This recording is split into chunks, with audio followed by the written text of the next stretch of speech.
Hari ini kita bersyukur karena kita merasakan betapa Tuhan itu baik dan menjagai kita. Kita juga bersyukur karena kita sudah diselamatkan dalam Yesus dan ini satu hal yang luar biasa. Kita senang karena hari kita bisa bahas tema penting, ini tema konseling. Ya, ciri pasangan yang tidak mencintai kita. Ya, ciri pasangan yang tidak mencintai kita. Saya baca dari 3 ayat di 1 Korintus 13 ayat 4, 5, dan 6 firman Tuhan. Kasih itu sabar, kasih itu murah hati, ia tidak cemburu, ia tidak membanggakan diri dan tidak sombong. Ia tidak melakukan yang tidak sopan dan tidak mencari keuntungan diri sendiri. Ia tidak memarah dan tidak menyimpan kesalahan orang lain.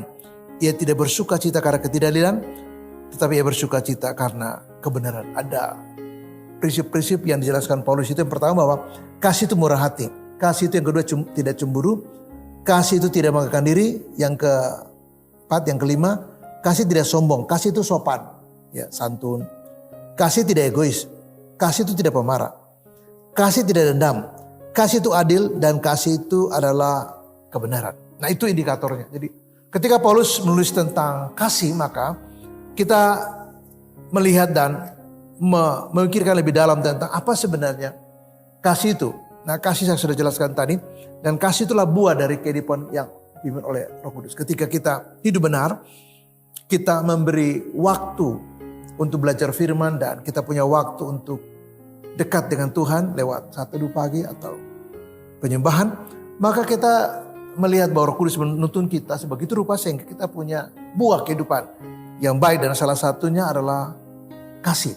Nah, pertanyaan kita ialah, apa ciri pasangan yang tidak mencintai kita? Maka yang pertama ialah dia masa bodoh dengan kita. Kalau pasangan kita cuek, tidak peduli, kita ajak bicara dia diam, atau dia sibuk main HP atau yang lain, atau dia sibuk dengan urusan dia sendiri, dia fokus ke yang lain dan tidak punya waktu buat kita. Nah, orang-orang ini jarang bicara.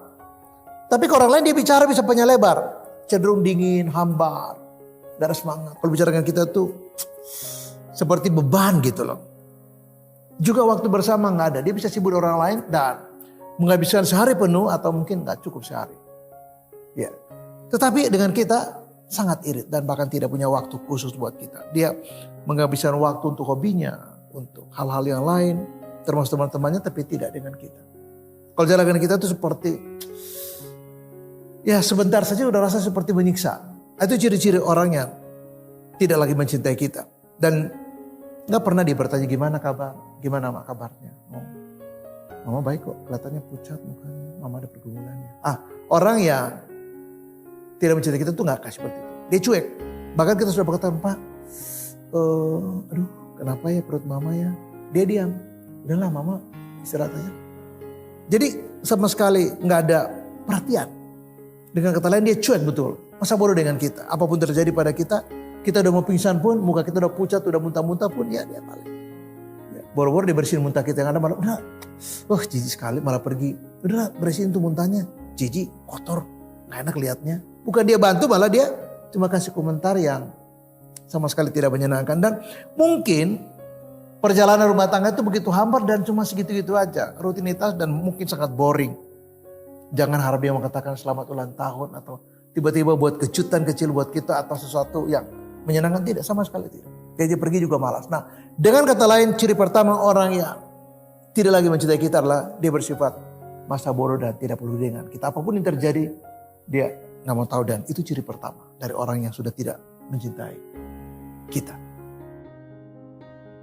Ciri kedua, pasangan yang tidak lagi mencintai kita ialah biasanya dia tidak setia dengan apa yang dijanjikan. Biasanya dalam pernikahan Kristiani, orang itu berjanji di depan Tuhan kepada pasangan dan disaksikan oleh jemaat.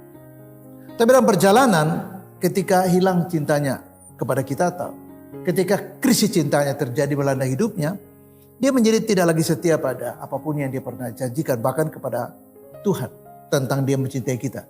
Dia lupa. Nah, orang yang tidak setia itu semacam mengalami krisis eksistensi diri. Mereka bahkan tidak punya makna tentang hidupnya. Dia punya krisis pada kekosongan jiwa. Hidupnya bisa begitu menjadi hambar dan mungkin kehilangan tujuan juga. Jadi goalnya juga nggak tahu malah yang pergi kemana. Yang pasti ciri kedua, mereka tidak setia. Ya, komitmen yang hilang karena tidak setia membuat mereka menjadi orang yang gak pernah pegang janji. Dia berjanji dulu, sekarang mungkin sudah tidak, tapi tidak pernah menepati janji apapun yang pernah diucapkan. Jadi bahkan ketika dia ingkar janji atau mungkin dia berbohong atau manipulasi, dia tidak merasa bersalah untuk itu. Nah itu ciri orang yang tidak lagi mencintai kita. Dia nggak setia dengan kita. Jangan harap atau salah kita kalau berharap bahwa dia akan care dengan kita. Enggak. Bagi dia ingkar janji itu bukan hal yang memalukan atau menyedihkan. Enggak. Kalau kita, kita malu sekali ingkar janji, harga diri kita diinjak-injak. Ketika pasangan kita mengatakan, loh mana janjimu? Waduh maaf ya. Dia merasa malu dan terhina ketika dia melanggar janjinya atau ikrarnya, ikrar sucinya ketika dalam pemberkatan dulu waktu di gereja. Nah ketika orang itu tidak lagi mencintai kita, maka ciri kedua yang khas pada diri orang seperti itu ialah karena mereka melalui krisis eksistensi diri, krisis harga dirinya, krisis tentang identitas diri mereka. Mereka begitu rapuh dan mungkin menjadi orang yang tidak paham atau mundur 1000 langkah ke zaman tidak pernah mengerti tentang apa itu sebuah kesetiaan. Jangan berharap dia memegang janji apapun. Jadi dia betul-betul kehilangan untuk komitmen pada kesetiaannya. Ya, cincin mungkin bisa dilepas atau kalau dipakai pun gak ada artinya lagi. Padahal dulu waktu di gereja dia berjanji untuk pertama kali dalam pemberkatan dia begitu bersungguh-sungguh. Nah biasanya cinta kalau tidak dijaga dia akan meluntur dan bahkan hilang. Dan ketika cinta itu hilang atau sudah pergi entah kemana atau tergoda sama yang lain, biasanya orang juga dalam ketidaksetiaan itu, ini ciri kedua, bisa juga berselingkuh dan jalan dengan orang lain. Dan kalau itu terjadi ini sangat menyedihkan. Tapi justru ketidaksetiaan itu menjadi semacam indikator yang kuat kedua. Selain dia cuek dan tidak peduli dengan kita, adalah bukti empiris yang real yang kita bisa potret secara jelas dan sederhana adalah dia menjadi orang yang tidak lagi bisa setia dengan janjinya. Bahkan saya utarakan tadi bahwa kalaupun dia melanggar komitmen, dia ingkar janjinya, dia lupa atau pura-pura lupa atau tidak tahu dengan janjinya, dia bisa melakukan itu tanpa merasa bersalah sedikit pun. Dan itu ciri yang sangat mengerikan.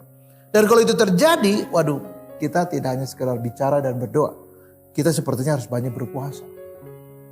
Atau mungkin kita harus koreksi diri kita. Jangan-jangan kita menjadi trigger. Sehingga kenapa dia bersikap menjadi tidak setia seperti itu. Dan itu yang harus kita cermati dalam sebuah hubungan dengan pasangan kita. Hal yang ketiga, ciri orang yang tidak lagi mencintai kita ialah mereka tidak memberi dukungan apapun kepada kita. Nah kita bertanya, kita ini siapa sih? Ya, satu lagu di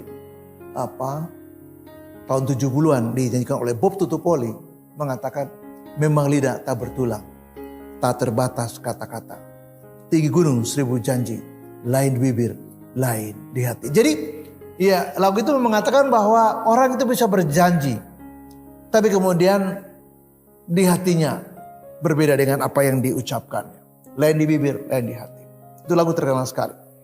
Dinyanyikan oleh Bob Tutupoli. Saya ingat, saya masih remaja lagu itu keluar dan saya ingat. Jadi orang yang sudah tidak lagi mencintai kita biasanya tidak memberi dukungan kepada kita. Jadi kalau kita susah, susah sendiri. Kalau kita berjuang, kita harus berjuang sendiri. Bantu? Enggak. Nolong? Enggak. Minta tolong pun enggak mau. Dia cari alasan atau menciptakan alasan untuk tidak merasa perlu untuk menolong kita. Karena dia juga punya kesibukan yang lain. Ketika kita memaksa dia bisa marah. Kamu tahu enggak saya sibuk? Kamu mikir dong. Kamu malu? Apa saya enggak bisa mengeluh juga? Kamu tahu enggak pekerjaan saya menumpuk kayak apa? Janji ini, janji itu, ketemu ini, ketemu itu. Kamu hanya bisa mengeluh. Padahal istrinya berpikir, aduh saya gak pernah minta tolong. Baru kali ini kan saya udah kepayahan. Itu pun bukan untuk saya. Untuk anaknya pergi ambil rapor. Itu pun susah. Padahal itu sekalian jalan ke kantor. Itu pun sulit. Nah orang yang sudah tidak lagi mencintai kita. Biasanya enggan sekali memberi dukungan. Dan kita bisa sangat stres dengan itu. Ya kita ini siapa sih? Ya ada satu lagu yang dinyanyikan oleh January Christie. Dia mengatakan, January Christie. Aku ini punya siapa? Ku putuskan saya tali cintanya. Jadi aduh gak bisa dipegang, ini pacar memalukan sekali. Bermuka dua. Nah kalau sudah tidak mencintai, ya jangankan dia memberi dukungan. Dia sangat hitung-hitungan. Jangan harap dia mau berkorban untuk kita. Jangan harap dia memberi waktu buat kita. Dia begitu pelit, bahkan sangat pelit. Dan kita berpikir kita siapa sih terhadap dia? Kita ini apa sih artinya? Kita ini masih pentingnya bagi dia. Kita ini masih berharga enggak bagi dia? Dan jawabnya enggak. Kenapa? Ketika cinta itu hilang, indikator ketiga ialah dia tidak memberi dukungan apapun buat kita. Bahkan ketika kita sudah minta tolong, karena kita sudah kepayahan, berjuang, bekerja keras, jangan harap dia menolong. Dia cari alasan, 1000 alasan untuk tidak menolong kita. Kenapa? Karena dia juga punya banyak pekerjaan di luar sana. Dan ini yang menjadi indikator ketiga. Jadi kalau pasangan kita sudah tidak mau lagi memberi dukungan atau berat sekali untuk mendukung kita, maka itu indikator ketiga bahwa dia sudah tidak lagi mencintai kita. Hal yang keempat, ciri khas orang yang sudah tidak lagi mencintai kita ialah perbuatan, sikap, perkataan, apapun itu sudah tidak baik, tidak benar, dan cenderung justru bermasalah. Nah, sikap keempat ini terlihat ketika seseorang yang menjadi pasangan kita menjadi negatif kepada kita. Dia mudah untuk berbohong dan menjadi sangat manipulatif. Tidak ada satu perkataan yang jujur yang bisa kita pegang. Semuanya seberrekayasa dan manipulatif. Ada banyak kekerasan baik verbal, musik fisik, hubungan seksual juga mungkin ya tidak ada makna apapun, apalagi karena cinta, sama sekali tidak. Karena dia sudah kehilangan cinta. Ya, mungkin kita hanya sekedarnya saja atau hidup hanya berjalan seperti mesin tanpa ada dinamika atau apalagi roh di sana. Jadi begitu dingin, hambar dan ya cuek. Kita ini siapa sih? Seperti yang saya pernah ucapkan sebelumnya. Kita cuma sempalan. Mungkin dia melihat kita sebagai benalu yang memberatkan dan dia mengeluh tentang kita. Kamu kenapa sih? Jadi beban terus. Kamu tahu gak saya stres mikirin kamu? Inilah itulah mengeluh ini. Jadi dia mengeluh tentang kita. Jadi kita itu udah gak lagi yang utama atau gak penting. Kita ini cuma sekedar benalu yang menempel dan merugikan dia. Dan mungkin akan mudah menyalahkan. Kalau itu situasi kita, maka saya mengatakan kita sebanyak berdoa. Kita minta Tuhan Yesus yang tolong kita untuk selamatkan pernikahan seperti ini. Atau kalau kita misalnya dalam tahap masih pacaran, kalau kita lihat seperti itu, maka percayalah kelihatan cintanya sudah meluntur dan mungkin sudah hilang dari kita. Kita tidak bisa paksa orang untuk mencintai kita. Kecuali kita sudah menikah, ya kita harus berjuang. Karena itu adalah pasangan kita. Mungkin banyak hal sudah kita lewatkan bersama, tapi yang ada adalah hal yang tidak baik. Atau mungkin kita tidak menjaga cinta itu sehingga cinta itu pergi. Dan ketika dia pergi, tadi saya katakan tadi, ini keempat. Yaitu apapun yang dikerjakan menjadi tidak benar, semuanya tidak baik. Bahkan diri kita menjadi benalu. Diri kita hanya seperti sempalan. Yang tidak lagi menjadi penting, apalagi utama. Tidak, sama sekali tidak. Dan ketika itu terjadi, maka ini saatnya kita untuk menggumuli itu dan evaluasi diri. Barangkali ada banyak hal yang harus kita perbaiki.